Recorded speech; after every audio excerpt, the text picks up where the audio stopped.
All right, let's talk about something that every single cat owner dreads, that moment of pure panic when you realize your cat is hurt. Today, we're going to turn that panic into a solid plan. We'll break down exactly what you need to know about taking care of cat wounds, using advice straight from the vets. So, picture this. You find your cat, and they've got a cut, maybe a nasty gash. Your heart just drops, right? That initial wave of panic is totally real. But knowing the right steps to take can change everything. This is all about moving from that crisis moment to actually providing effective care. And it all starts with one single crucial decision. And that first, most important step is pretty much always the same. Call your vet.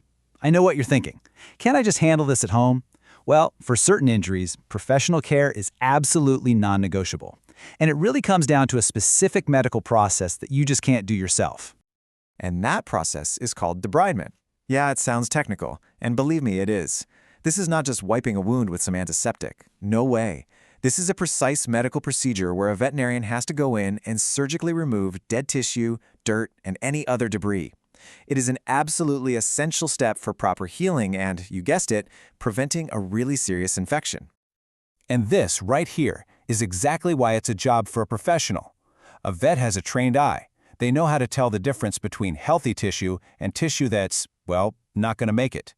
Plus, they have the right surgical tools to do the job cleanly. And, this is critical, to control any bleeding that happens. Okay, so takeaway number one. A vet has to be the one to assess and clean the wound first. Got it. Once that's done, the next big question is, should the wound be closed up with stitches or staples? Well, as it turns out, that decision is surprisingly time-sensitive. 12 hours.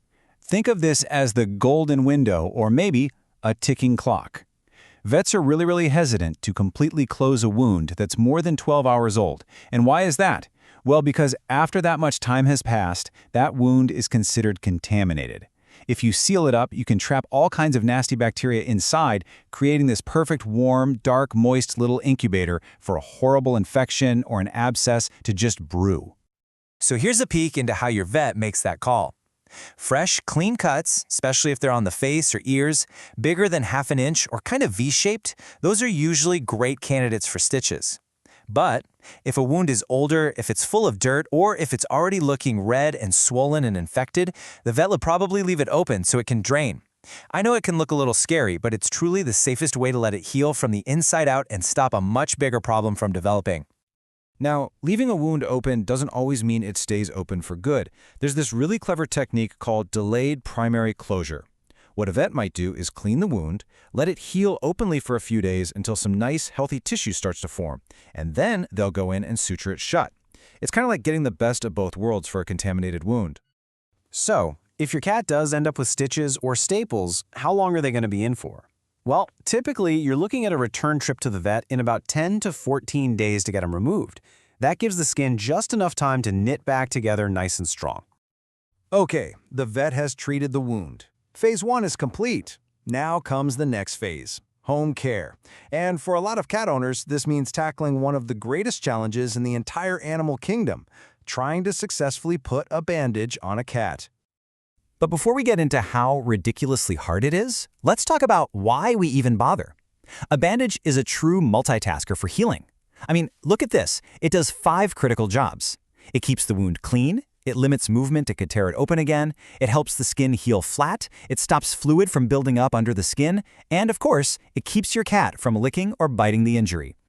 Now, if you've ever tried to bandage a cat, this quote probably feels like the understatement of the century. And this comes straight from a veterinary handbook. Cats are basically liquid acrobats, and they often see a bandage as a personal insult that must be defeated at all costs. So just know it's not you. It really is a universal struggle. And this is so important to remember. Not every wound should be bandaged. Specifically, wounds on the head or any wound that's actively draining pus are often better off left open. You actually want all that gunk to be able to get out, not get trapped against the skin by a bandage. In these cases, gravity and fresh air are your best friends. So all of this brings us to the final and maybe the most important part of this whole thing. Where do you fit into this picture? What is your role? How can you be the best possible partner for your vet and the best nurse for your cat on their road to recovery? Okay, here's your at-home cheat sheet. If a bandage is covering a draining wound, you've got to change it, probably once or twice a day. Make sure it's bulky enough to soak everything up.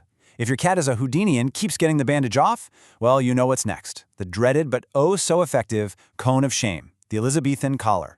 And if they're scratching at the wound, clip their back nails. And here's a great tip. Try putting baby socks on their hind feet. It might look a little silly, but hey, it totally works. And that's really the bottom line here. Your job isn't to be the veterinarian. It's to support the amazing professional care they provide. Your role is to follow their plan, keep a close eye on the wound, and create a calm, safe place for your cat to heal. You are a vital, crucial member of that care team. So, we've walked through the whole process, right? From that first gut-wrenching moment of panic, all the way to a clear plan for care. And it kind of leaves us with one last thought.